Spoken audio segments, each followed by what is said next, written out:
Watch it, Squirt. Here comes an easy one. I missed again. Well, go get it. No way. I'm sick of running after the ball. I'm no good at baseball and I'm quitting. You want to play football? Sure. I love football. 'Cause I get to tackle you.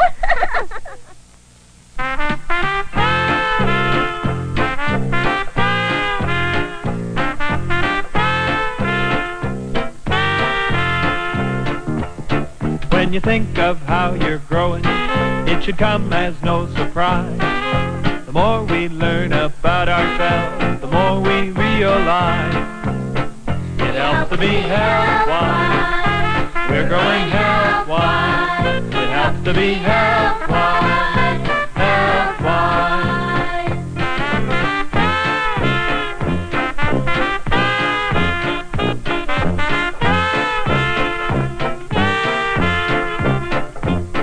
There's lots of folks who'll help us grow. We'll help ourselves because we know if we're happy and healthy too, our bodies will do what we want them to. It helps to be health-wise. We're growing health-wise. It helps to be health-wise. Health-wise.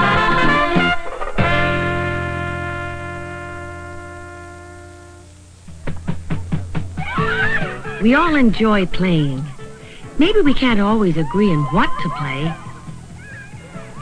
But it's great to give your muscles a workout just for the fun of it. Climbing, stretching, cartwheels and somersaults, slipping and sliding. It doesn't matter how good you are. What does matter is how good a time you have. If it makes your muscles work, it's exercise. And exercise is very important in keeping your body tip-top. So hold on tight, because here we go. Boy, what a workout. That was fun. All that running's made me thirsty. Me too. Hey, what's the matter? You feel it? What is it? It's my heart. It always goes like that after I run. Feel yours. Mine's the same. How come? Good throw. Reach. Exercising your muscles gives your heart a great workout. Actually, your heart is always working, whatever you're doing, asleep or awake. But until it starts beating harder, most of the time, you don't even notice it. Now that we're thinking about it, though, let's visit an expert who'll give us a closer look at how the whole system works. Hello there. I'm Dr. Jonas, and I have this marvelous body to show you. No, I don't mean my body. I mean the magnificent body model. I hope it won't mind the interruption. They're always so darn busy in there. No time for coffee break. We got a job to do. Standing on my vessel. All together now. Push. I know you're busy, but quieten down. I want to talk about the heart and lungs. It's not fair. When will it be my turn? Stomach, we'll talk about you another time. Excuse you. Here, almost in the middle of the chest, is the heart. It has the very important job of pumping blood all around your body, all the time. Hey, Doc, I've got a riddle for them. Well, I hope it's to the point. Sure is. Ready? What is it that beats all by itself about 70 times a minute, is the size of your fist, and, wait for it, is the strongest muscle in your whole body? They'll never get it. Huh? Did you say the heart? You're right! They're too smart. Yes, well, the blood that the heart pumps around for you carries food and oxygen to every single part of your body. On this drawing, the red lines, called arteries, show how the blood gets pumped to every tiny cell. It drops the oxygen off there and then comes back to the heart along these blue lines, called veins. Then the heart pumps the blood out to the lungs, where the blood picks up more oxygen again.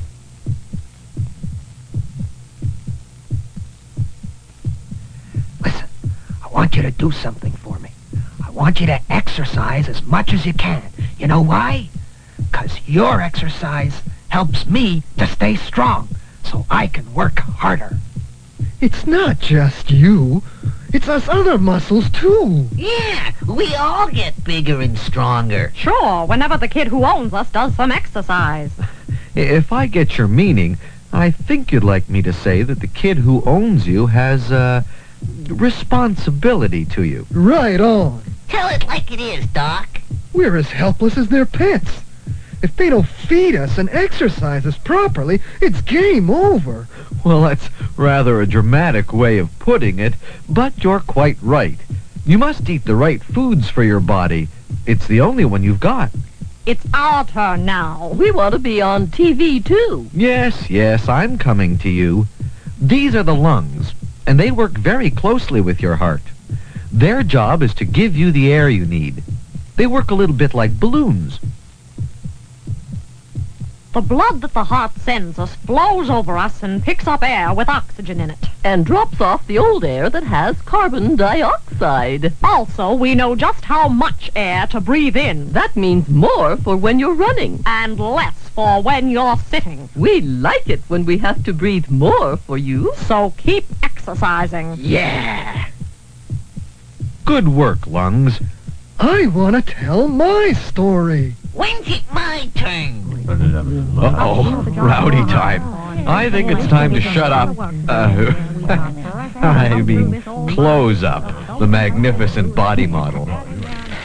Boy, I'm glad to know my heart likes to beat like that when I exercise. And the pulling feeling I've got in my legs right now, is that natural? Sure, it's your leg muscles. You're giving them a workout by biking. I can feel mine, too, 'cause we're exercising.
I love riding. It's great when something you like also keeps you in shape. Yeah, it makes you wonder why people let themselves get out of shape.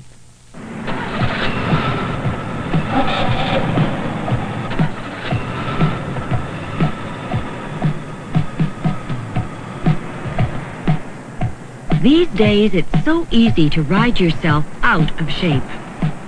We use cars so much, you sometimes think we'd forget how to walk.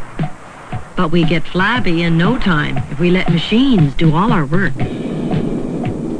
Astronauts who ride in rocket ships know this better than anyone. So they make sure they keep in shape, even out in space. Woo! Now this is really exercising. Oh! Down here on Earth, it's just as easy to get out of shape. A lot of us like to watch TV, but when we do, we just sit there and don't move. So get moving. You try this too. Come on. Reach. Reach. That's it. Yeah. Roll. Pull. Stretch those muscles.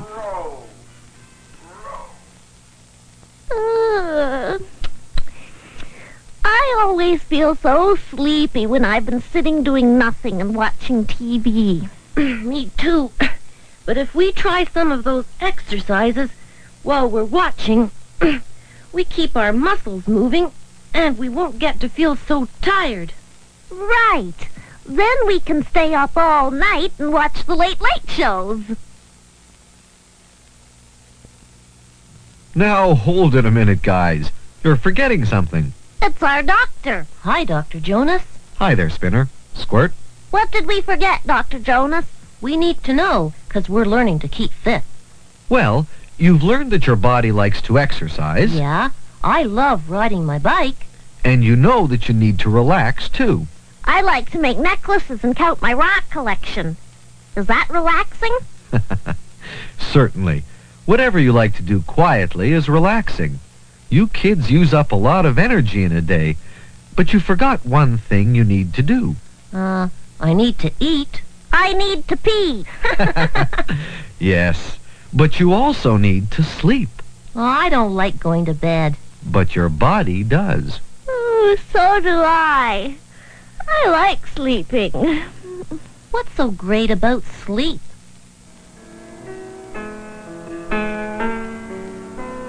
When nighttime comes, we get ready to sleep. Our body's looking forward to a rest. It gives our hearts and our lungs and even our minds time to relax. People or animals, it makes no difference. Good night. Wake up, Squirt. Come on. Let's go and get something to eat. I'm starving and ready to take off. Okay. 3, 2, 1, blast off!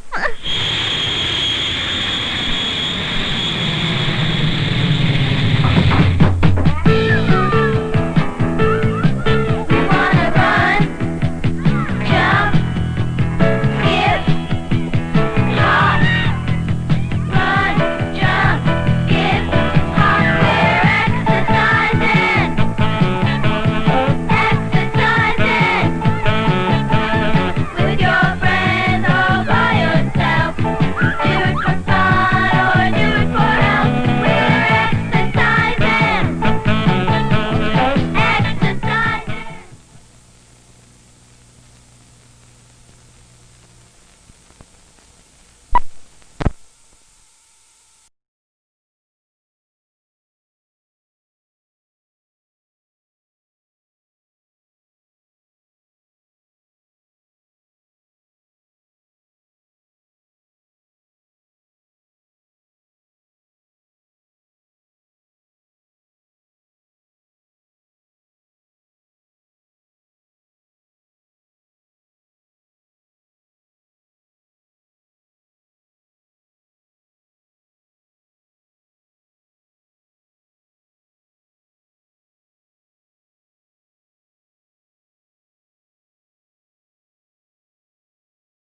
You have to turn up the microphone. Sorry. I'm Skip Elsheimer, watching the AV Geeks lunchtime streaming show. Still reeling from the holiday special, which I'll talk more about later. But essentially, what am I trying to say? That last thing was a kinescope. Some of the footage, the puppet footage, was shot on video. The titles were done on video. A lot of the inserts and special effects were done on video, like green screens. But some of it was shot on film. So what they did is they shot 16 of some of the outdoor shots and some of the other footage. Then they shot the video, and then they edited it all together into a video. Then, because of the distribution channels at the time, a lot of schools didn't have videotape yet. So they bounced it back to film using a process called a kinescope, where you basically have a high-resolution monitor, high resolution at the time, and you have a camera aimed at it, a film camera, and so it's recording to 16, and then you marry the soundtrack and all that stuff. And so the irony is, so you have footage that was shot on film that was transferred to video, then it was transferred back to film, and then I'm transferring it to video. So it's this severe overprocessing. But yeah, some people noticed that. So kudos to you guys. Anyways, so we watch old 16mm films, and this was one that we watched live via the telecine. Thank you to some of you, most of you, or some of you who joined us for the holiday special, which was fraught with copyright violations on YouTube, and also horrible technology issues, of which I'm still trying to figure out what went wrong. And part of it was a keyboard that just began to really flake out, where I think the space key just kept turning on and off, which is why at the end of the special you couldn't hear anything that I was saying because it was breaking up.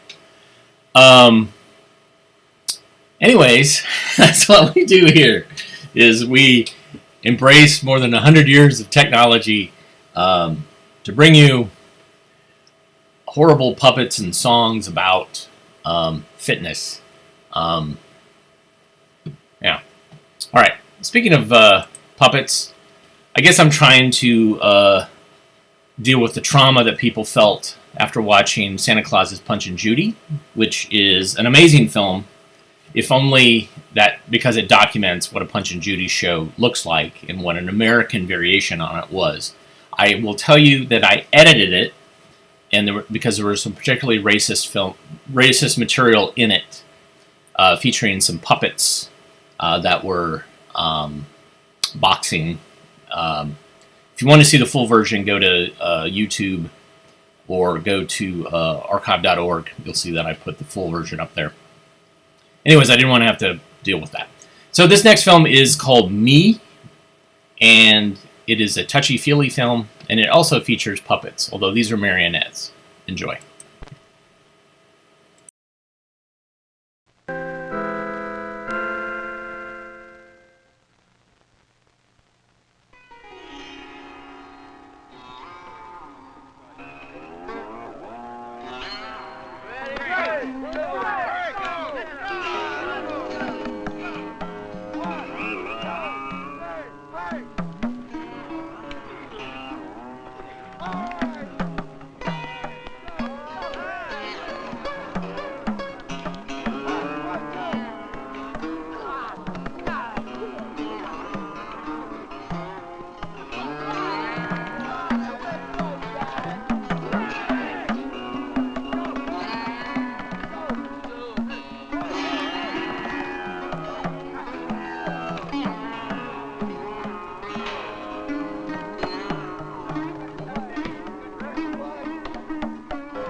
Throw ball.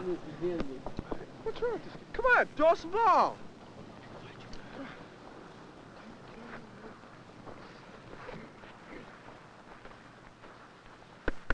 Anybody under there, huh? Can I play?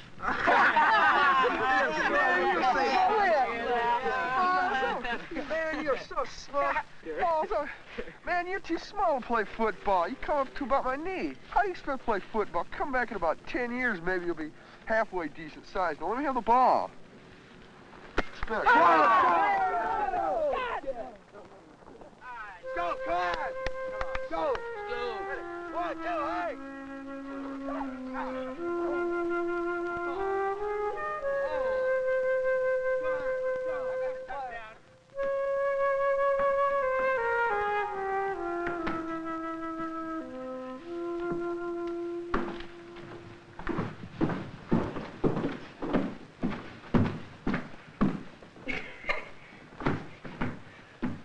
What are you supposed to be? You going to sleep? Yeah. Now it's early. Who cares? You going to bed like that? What's it to you? Nothing. I don't care. Aren't you going to be hot? How can you sleep in all that junk? Paul, will you go away? Okay, okay. Excuse me, Paul. Daddy, did you ever play football? No, John, I never did. Are you going to bed now? Yep. Like that? Daddy! Okay. I was just asking. What is the matter with John? Oh, he's tired. I guess they wouldn't let him play again today. But those kids are a lot older. Paul, will you stop staring at me? I can stand here, can't I? No. Did you see what he's got on, the clothes? No, what? Go look. Did you get to play today? No. Too bad. Listen, Paul, don't you have some homework? Okay.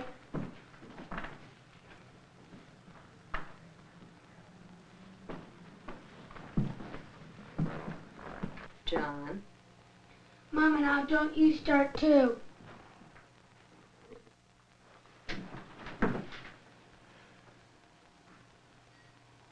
Can I ask you a question? No. Would you like to hear a story? Mama, I don't want to be me anymore. I see. Mama, I hate my image. Your image? Where on earth did you ever hear? Mama, don't laugh. Sorry.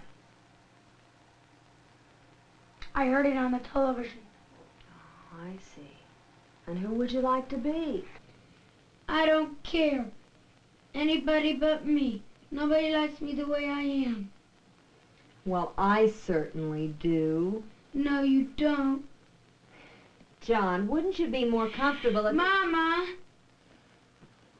All right. What kind of a story would you like? A fairy tale. All right.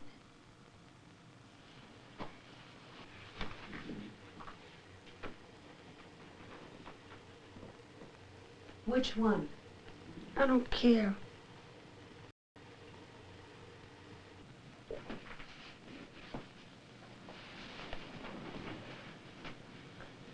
Now close your eyes, Johnny.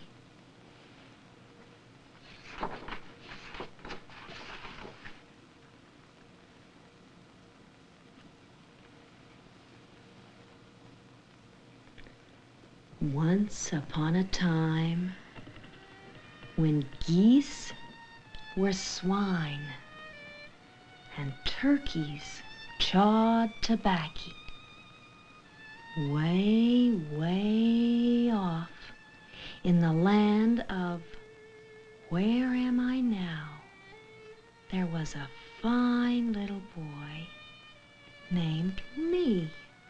Now Me was usually a very happy little boy. But one day, he found that he was very, very sad. For the fact was that Me no longer wanted to be himself anymore. "I am a monster," said Me, "and I don't like me anymore." "You're not a monster. We're monsters, said the monsters. Other people get to do all kinds of fun things because they're just better people than me. Aha! If it's because I'm me that I suffer, then I just won't be me anymore. I'll be someone else. What a simple solution. And the monsters agreed. It was indeed simple. But who shall I be, if not me? Thought me. So, me set out on a walk into the kingdom of Where Am I Now? And as he walked, he looked and thought of the various possibilities of people he might change himself into.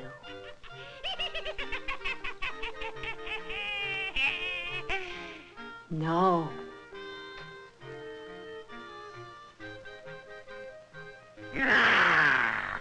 No.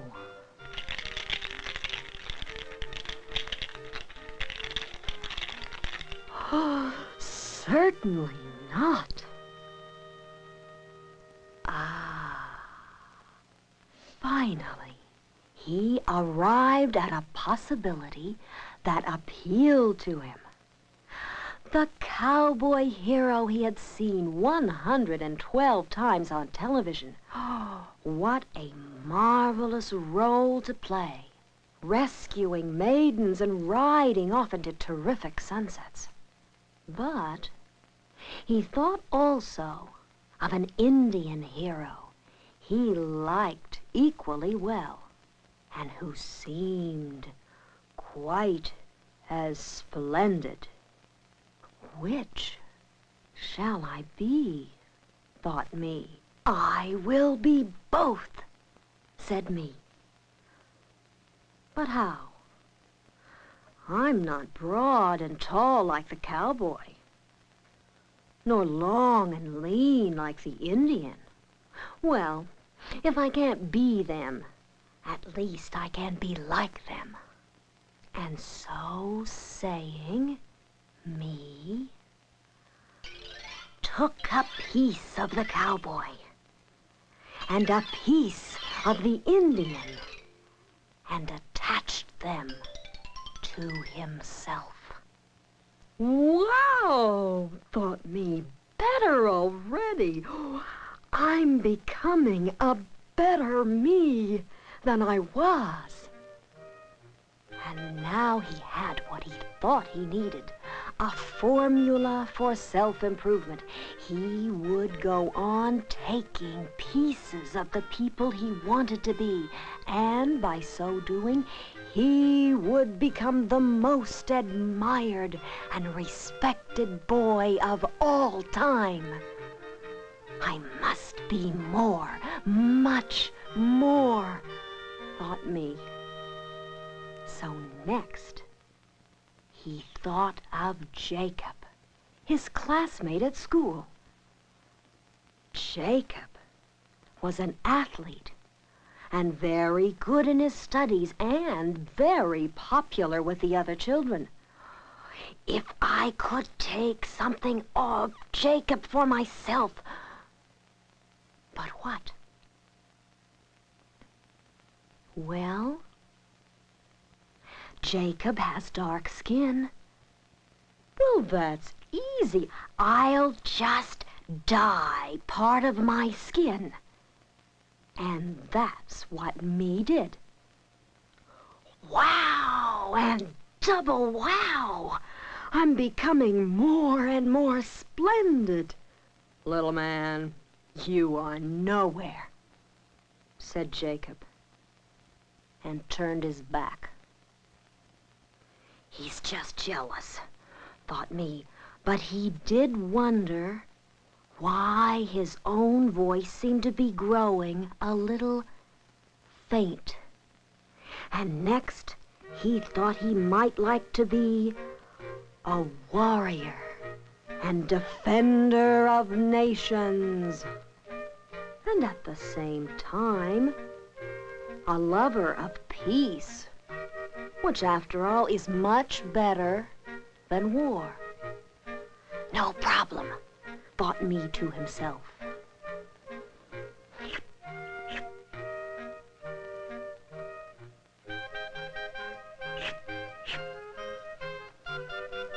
Oh, marvelous! Groovy! Fantastic! Neato! Said me. I'm almost complete. What an image I have. I'm becoming everything. He did not notice that his voice was growing weaker still. A few more pieces of a few more people. Though he already drooped a little from the weight of his disguises. There, thought me at last. That does it. Now I am ready. Oh, wait till they see me. His voice was but a whisper now, as he turned to meet the final test. I will achieve my goal. I will be the greatest me in history, and everyone will know it. His voice, however, could scarcely be heard. Do you know why? Do you know why? Hey, kid, you in there? Huh?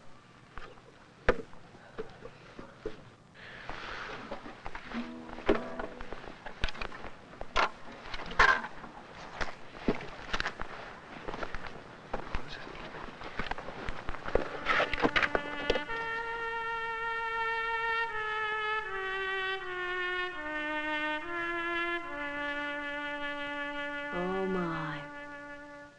Do you see? He is gone. He is not there. There is nothing left of me. All that remains are the pieces of others. Poor me attached to himself. Poor me. I thought you were okay, as you were. But now, you are gone. No more me. Goodbye. Goodbye, me. Mara! Yes, John, I'm here. It's all right. Am I still here? Oh, of course you are. You fell asleep while I was reading. You had a bad dream. Where's my other eye? Your eye patch, John. How do I get out of all this junk?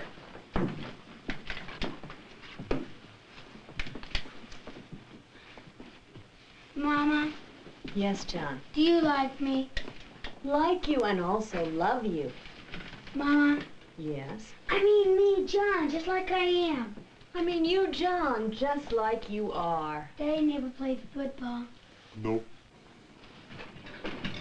Maybe tomorrow I won't even go near those big kids.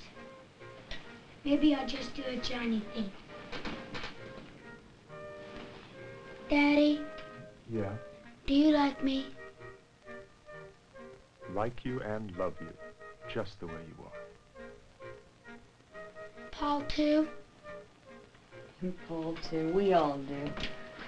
You go to sleep now, Johnny. And this time you have a good dream.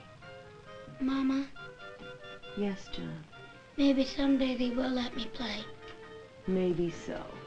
And until then, I'm just gonna be me, John. Good night, Mama. Good night. Sweet dreams.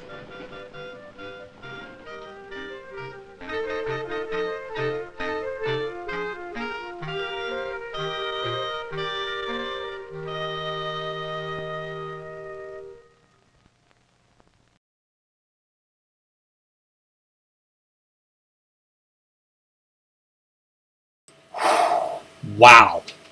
I've seen lots of films, probably 4,000 or 5,000, and that one is up there as far as one of the ones that just melt my brain. And I can tell in the comments that you all were equally flummoxed by what you just saw. That was really nuts. And I'm happy that you got to join me and watch it. At the very least, visually, it's nightmare fodder. It is something that just sneaks right into your subconscious.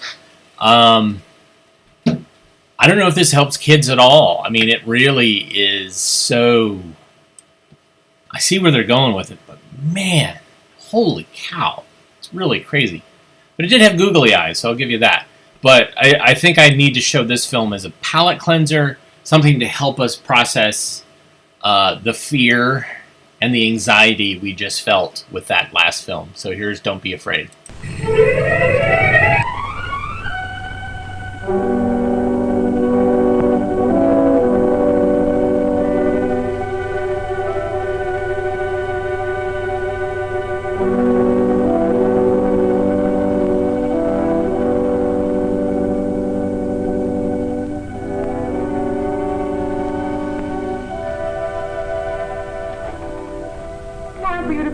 Billy?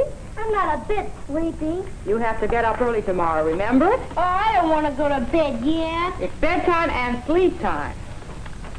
Now, put these things down. Now get under the covers and out with the lights. Mom, I'm always awake for ages after the lights are out. Oh, don't worry. You'll fall asleep right away. You'll be asleep before you know it. Good night, Billy. Good night.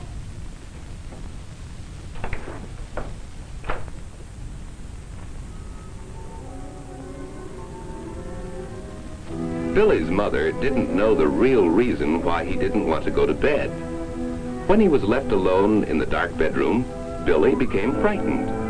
He didn't understand about fear, that fear is a natural thing and nothing to be ashamed of, and that there's a way to go about getting over some fears. So, he had never told his mother about it.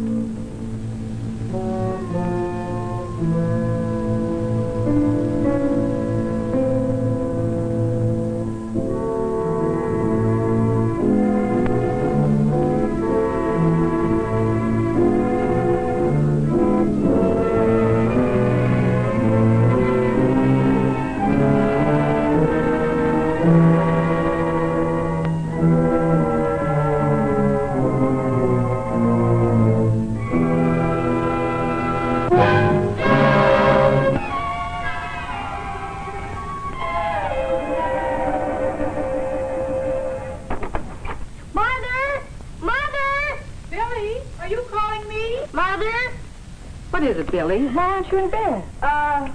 What's wrong, Billy? Is something the matter? Mother. Yes?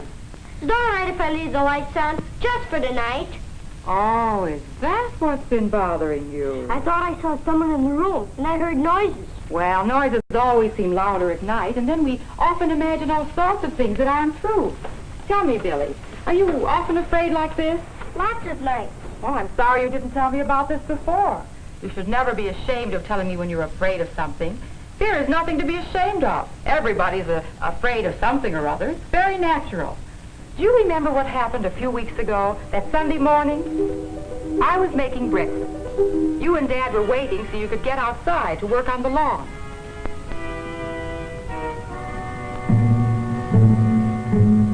Do you remember how the bacon fat poured over the stove and caught fire? I was terribly frightened. Your father was frightened, too. Then he remembered an old trick about putting out grease fires, and he quickly smothered the flames. We were all frightened of the fire. It was natural. Being afraid was nature's way of warning us that the fire was dangerous and might harm us. That's what fear is, a warning of danger. Sometimes we're afraid of big things, and sometimes we're afraid of very little ones. But you shouldn't be ashamed of being afraid of something dangerous. No matter whether it's big or little, being afraid is nature's way of reminding us that we should do something to avoid the danger, to avoid being harmed. Do you remember the time you threw the ball onto the ledge at school?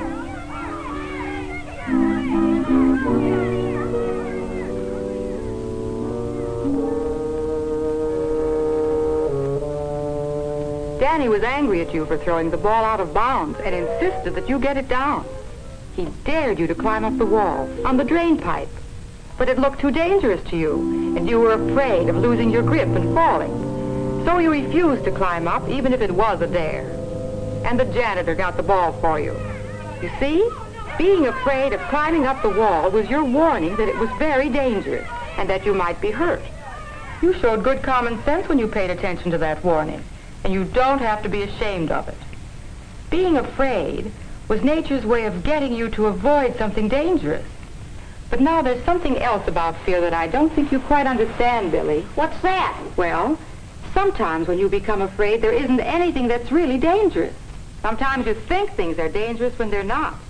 Sometimes you and most other people grow afraid even when they know there's nothing dangerous.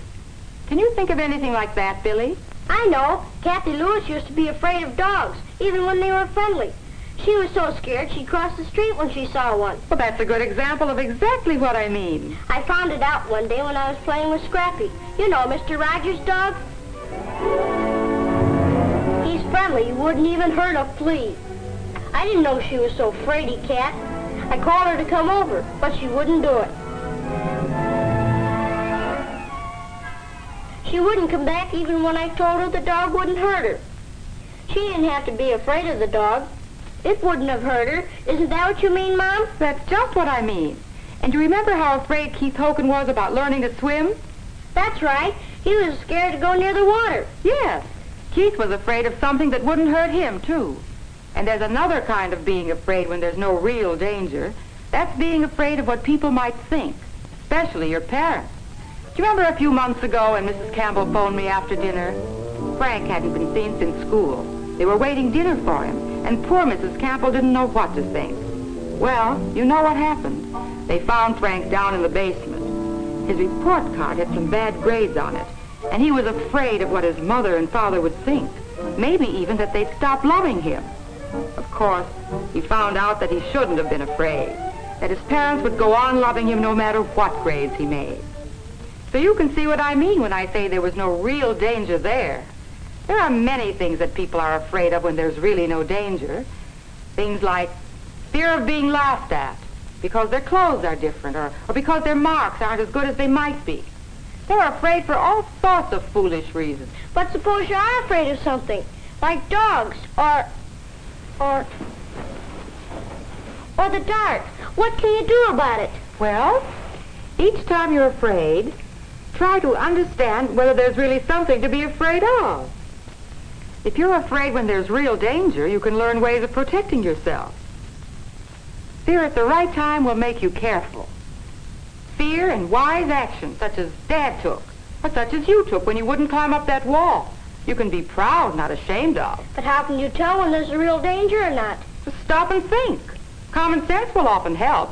Then, too, try to remember or find out whether other people are afraid of the same things you are. For instance, Kathy could see that you were playing with the dog and that the dog didn't hurt you. She could know from that there was nothing to be afraid of. That's right. So what Kathy needed to do was to try to understand why she was afraid of dogs. Maybe just getting to know some dogs would have helped her get over her fears. That's what she did do, Mom. Her dad bought her a little puppy to play with. It was the cutest little thing. We all loved it, especially Kathy. That was last summer. The dog's big now. Kathy took good care of him. He got to know dogs so well that she isn't a bit afraid of them anymore. I guess that's what you mean by getting to know and understand the thing you're afraid of. Yes. Keith got over his fear of the water by taking swimming lessons with a teacher he trusted and believed in. Yeah, he can swim pretty well now. There's another thing you can do to help yourself get over a fear when there's no real danger, and that's to talk about your fear with somebody. Like we're doing now. That's right. You could talk it over with your parents, a friend, your teacher, your doctor, someone you're fond of and trust. If Frank had only talked with his mother and father about his fear that they might stop loving him if his report card wasn't good, it would have been better for them all. Of course, his parents didn't realize he felt that way. Perhaps they expected too much of Frank. And it may sound funny, but Frank's grades were bad partly because of his fear of his parents. He was afraid he couldn't make good. Talking it over certainly made a big difference to the Campbells. It helped all of them understand each other better. As they talked over his work and work habits and what they expected of him, Frank got over his fear of making poor grades and of not doing well enough to please his father and mother. He's doing much better in school now, isn't he? Yeah. Gee, Mom, it does help a lot to talk things over. Billy, would you like to talk about some of the things that you're afraid of? Like why you don't like the room dark? Well, I'm lonesome. And I'm afraid you and Dad aren't downstairs. That may be on a way. You have my word that we'll never go away without telling you. And if we'll never leave you alone. Either we or someone else will always be where you can call. How about it? Ready for sleep now? Yeah, I guess so. All right, darling. Good night.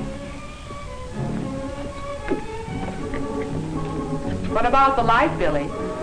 Tell you what, Mom. Leave the door open a little instead, will you? That's fair enough. Good night, son.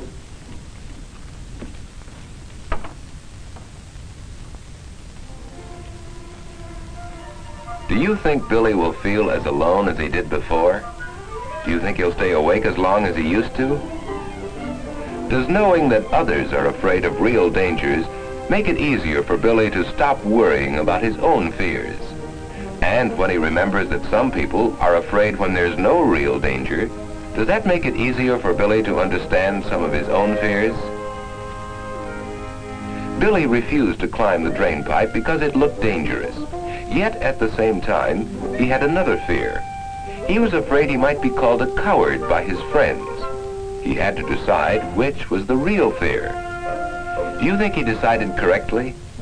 And do you think that the story of Frank's being afraid of what his parents might think helped Billy understand his own fears better? Did it help Billy to talk over his fears with his mother? What do you think?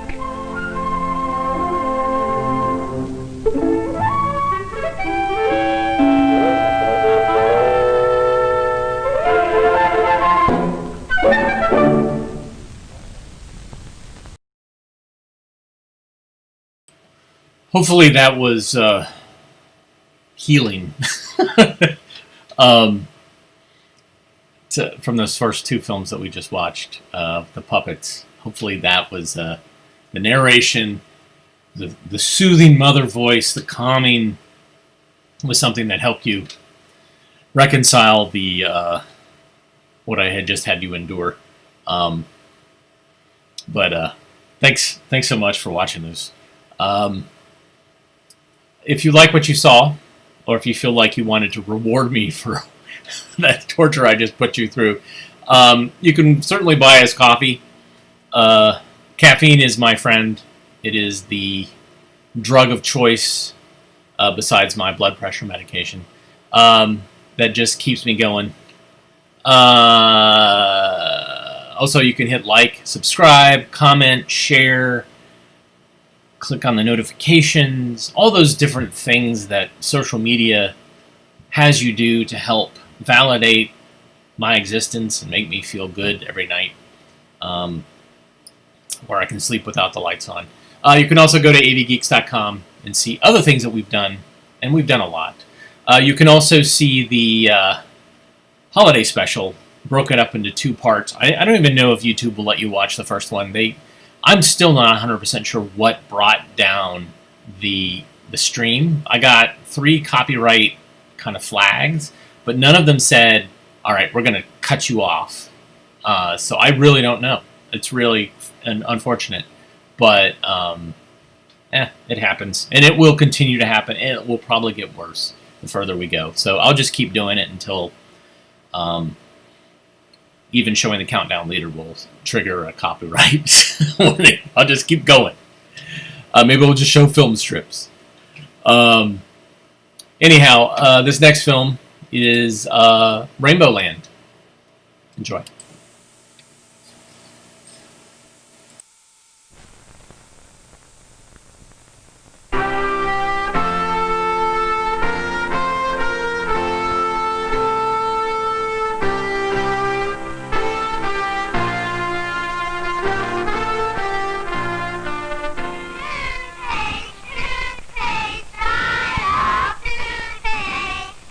Bright Smile toothpaste. Rainbow Land's most popular. This is a beautiful, busy country called Rainbow Land. Even though I wasn't born here, I like this country very much. I'm an old man now. I've seen many things and places and met many people. Here's a special friend of mine. Yeah, right in through that window. There he is, with his little sister Sue. My friend's name is Philip, but a lot of people call him Philip Harmonica, or just Philharmonic for short, because he's one of the best harmonica players around. Sue just can't wait to grow up and become anything she wants to be, like brother Philip. Philip already is what he always wanted to be, the best harmonica player in the world. But he has a big problem. He's bored. Bright Smile toothpaste. Rainbow Land's most... Philip is so bored that he's always complaining about the way other people behave. One day he said, "Man, people who scribble all over walls should get chained to a wall for life. Geez, just take a look at that trash. For throwing one candy wrapper on a sidewalk, I'd lock a guy up for 16 years. Forever even." Oh, no! Will you come on, you guys? Phil did complain a lot, but people didn't really mind because he was the best harmonica player around.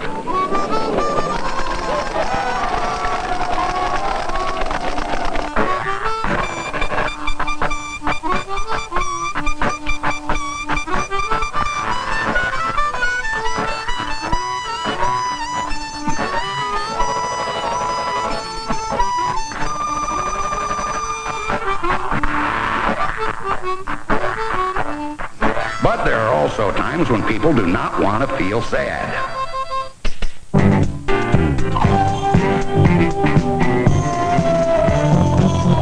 Stupid, lousy jukebox, Phil said. I hate this joint. This must be the most boring dump with the most boring people in the most boring city in the world. I bet Rainbow Land must be the most boring country in the whole wide world. Let me out of here. Let me out of here. Let me out of here. Let me out of here. Let me out of here. Philip kept hollering. It was one of those beautiful, warm, peaceful summer nights we have in Rainbow Land. When Phil was through hollering, he heard someone playing music. His kind of music.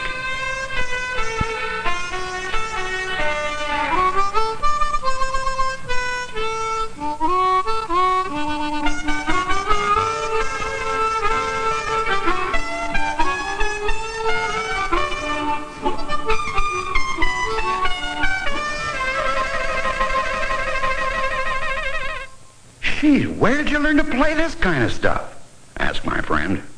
So the old man on the porch told him that he came from a country called Blue Land, which was on the other side of Big Pond Ocean.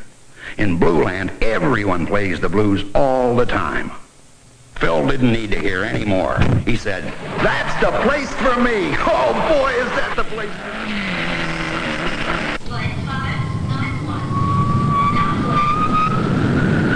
On behalf of your stewardesses, we hope you've enjoyed your ride. This is the place for me. This is the place for me? Blue Land is a small, quiet country where nothing has changed for hundreds of years. Little boys grow up to be just like their fathers. And little girls grow up to be just like their mothers. Change was never heard of. You guys are terrific. Who died, by the way? Whispered Philip. Said a Blue Lander. This funeral? Whose funeral? It's a wedding, said Bert. A wedding?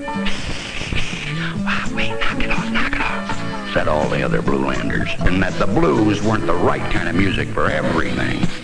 He said, that wedding could have been much more fun. They really blew it. Of course, we blew everything around here, said one Bluelander pig to another. My friend Phil crossed those wonderful blue hills from one end of the country to the other. Some of the things he saw were just plain depressing. Whoa! What? Gee! Phil tried to show the Bluelanders where just a little bit of shifting things around would improve their lives. But change frightened and angered Bluelanders. He was chased across the borders into neighboring Pinkland, upon which the sun is now rising. Phil woke up on a stranger's porch. He was cold, his bones ached, even felt a wee bit homesick.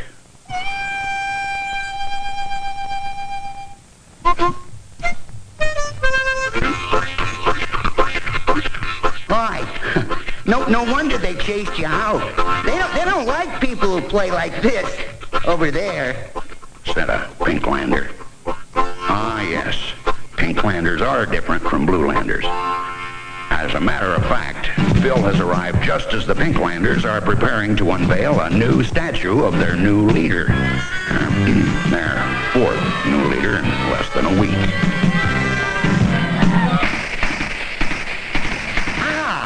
Your firecrackers hurt, said Philip in pain. Those are real bombs, Phil, not firecrackers. Hit the dirt. Run for your dogs. Oh, my goodness, I think they're serious. Get the chicken coop. This is a revolution. Take her down, take her up, get out of the way. Here they come again.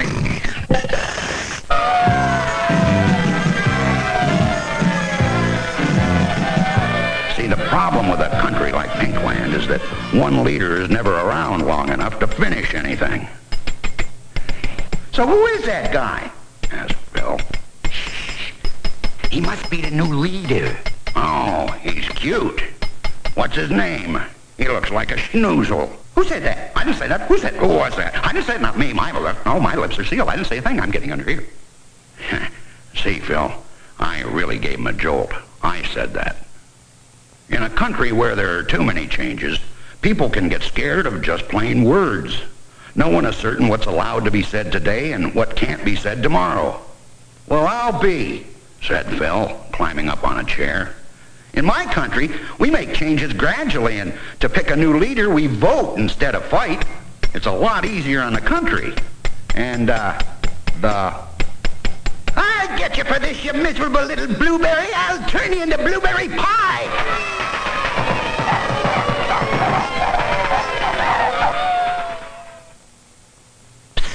Hey, Mr. Harmonica, said a border guard standing near the wall.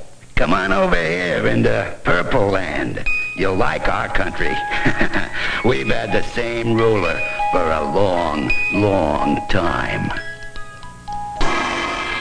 Okay, over there, Harmonica. Name? Oh, I'm Philip Harmonica. As my friends call me, occupation. Well, I was a blues musician back home, but I'm not sure. Report to Block 5, music hall number 2.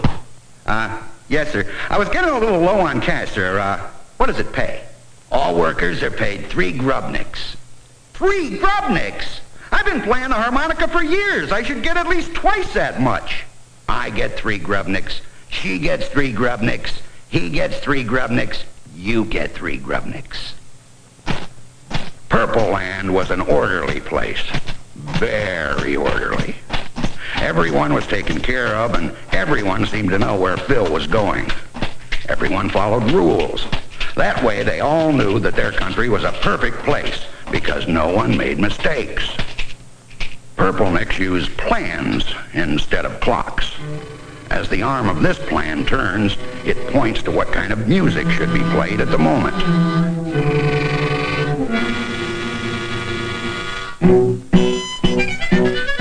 The plan also showed when to stop playing and rest. Philharmonic had a hard time following the plan. After all, back home, he could play whatever he wanted, whenever he wanted. Philharmonic played so well that one person in the audience fell out of step with the plan. He tuned into Phil's playing and later made a public apology for his disturbances. As for Philip Harmonica, he was dismissed from that band so fast, he never found out what really happened. Except for the black eye which he woke up with in a place he never dreamt he would ever find himself. I can't believe my eye. What did they do that to you for? I was caught scribbling on walls when I was a kid, said the man in chains. You serious? What about him? He threw his candy wrapper on the ground 15 years ago. Geez, I guess you guys are serious. The fourth person in the prison cell turned out to be a rainbow pilot who had been shot down over Purple Land. Hey, listen, buddy. We're the only ones who aren't chained down yet, and I got this escape plan. See, I figure if we go over there to the left when the moon comes up, you turn off the lights and I'll scream. You get that porcupine over there, and then when he steps on that, they'll jump in the air and scream Sweet Sue. That'll distract the other guy, see? And so the pilot explains to Bill how he's seen the way out many times from his plane. Right on the other side of the prison wall is a country called Grayland, from which they can safely get back home.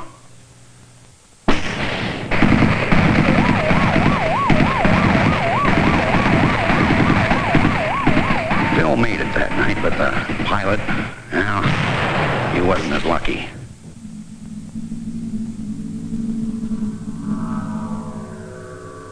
In Grayland, Phil walked for days in search of someone who could help him get back across Big Pond Ocean, back to Rainbow Land. The people of Grayland were so poor, most of them had nothing to eat, and they could certainly not help a stranger. Phil himself was getting thinner and grayer with each step. He was so hungry now that when he finally came up to a boat, he didn't know if it was for real or just his imagination.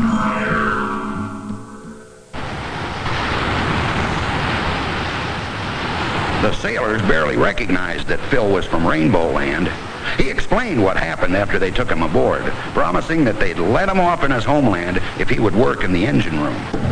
There couldn't be a happier harmonica player in the world. The work was hard. The hours seemed endless.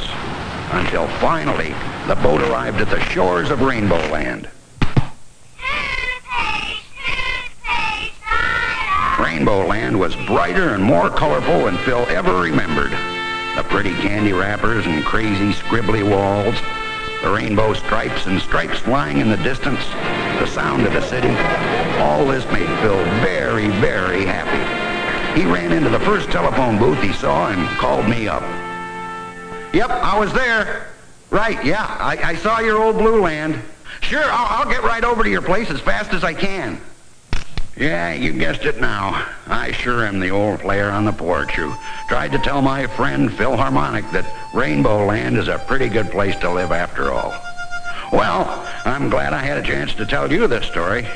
Ah, yes, here he comes now. Welcome home, stranger.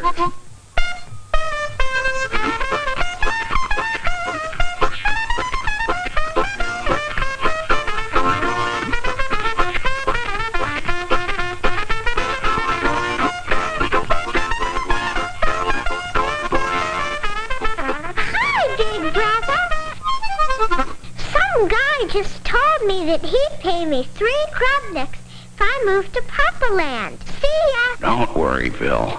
She'll be back.